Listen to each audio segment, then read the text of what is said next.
Stay at home and sit on the couch. Exactly. Less likely to want to bike to work today on the bike to work. But people feel better just by getting out and doing things. And with kids, this is just as important. So actually, Elizabeth Macaulay at the University of Washington tests behavioral activation and its effectiveness with depression. And it can be as effective as just talking with kids about changing the way they view situations and changing the way they think. So what we usually recommend is if you're in the position of being a referrer to evidence-based practices, or you're working with providers who are treating anxiety or depression, that we just want to ask questions of the therapist and hope that they involve the caregiver at some level, and that the therapist gets the importance of talking about thoughts, feelings, and increasing positive activities in terms of depression.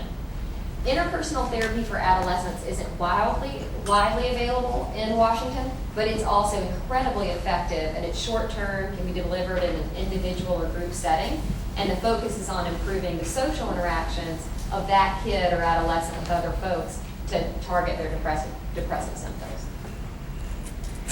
For anxiety, sort of the similar framework of looking at changing unhelpful or irrational thoughts, and the behavioral piece is facing the fears.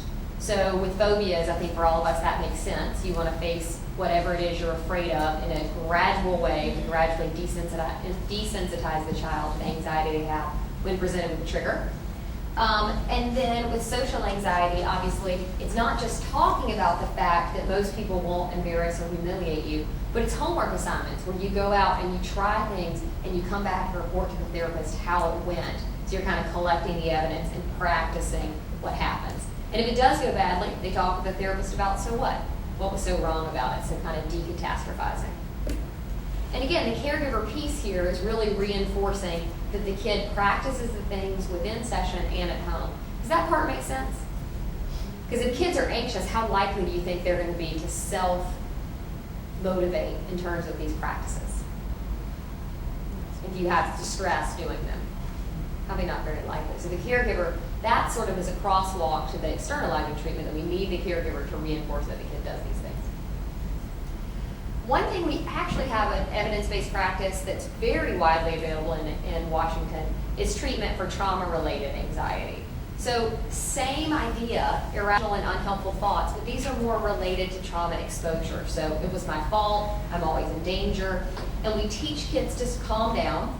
We still do some behavioral activation because trauma-related anxiety overlaps significantly with depression. So does general anxiety. So we still do some behavioral activation, but the big behavior piece is actually exposure. So kids have to talk about, remember on purpose what happened in a safe environment until the memory doesn't scare them anymore. Has anybody done imaginal exposure before?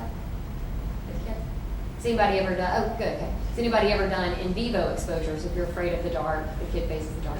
So, oh good, okay, so usually there have been more people who've done in vivo than imaginal, but imaginal is just facing up to the memories. Because often for kids, the memory pops up in the middle of a math test, or for a girl who's been sexually abused, for example, she goes on a date, and then she's remembering sexual abuse in the past. And so the memory gets in the way, just like a regular trigger, like the dark or a certain smell or a certain sight, and so we expose kids to memories. Does that make sense? And so the caregiver treatment, again, focuses on supporting the child in the new skills, in the new thinking, and coping with anxiety and fears and facing them versus avoiding. So the one that we actually have for general anxiety in Washington State is, again, match anxiety. But as Sue mentioned, we actually only have it available in a couple places. So the key is really talking with the therapist to see if the therapist understands that caregivers need to be involved at some level and not just for a 5-minute check-in. And that the therapist gets the importance of directly addressing thoughts and feelings. And the bolded part, has the child face the feared situation? Because put yourself in the situation of the therapist. If when you ask a child to face what they're afraid of, your job as a therapist is to make people feel better, right? But when you ask the child to face it, the child gets nervous, they report feeling some distress, they may cry. What's that going to feel like you're doing? Helping or hurting the child? In the moment. Hurting. I mean, I think a lot of therapists go into this business, we all did, to help kids get better. And unless you really understand that facing your fears is the cure, as Lucy would say, you're gonna feel that when they start to get nervous about facing it, that you're doing the wrong thing, not the right thing. So a big piece here in matching EDPs to needs is making sure that the therapist who's providing the skills really understands that part, that even though the child has some initial distress, this is sort of what it looks like, the distress goes up, but then it drops and it keeps dropping. So the initial distress is okay because it's part of the cure of making it go back down. Interestingly, that phenomenon is seen across a range of different behavioral interventions as well. Because you see the same thing with the externalizing behavior problems as well, that the behaviors often get worse before they get better.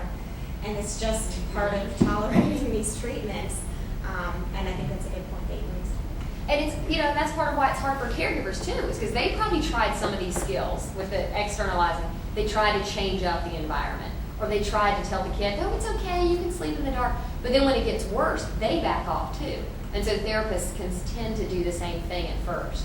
Also, I should tell you, these slides will be available on our website if you're taking notes or trying to get it down. Kate said they'll be available on the School of Social Work website as well as on the Public Behavioral Health and Justice Policy website.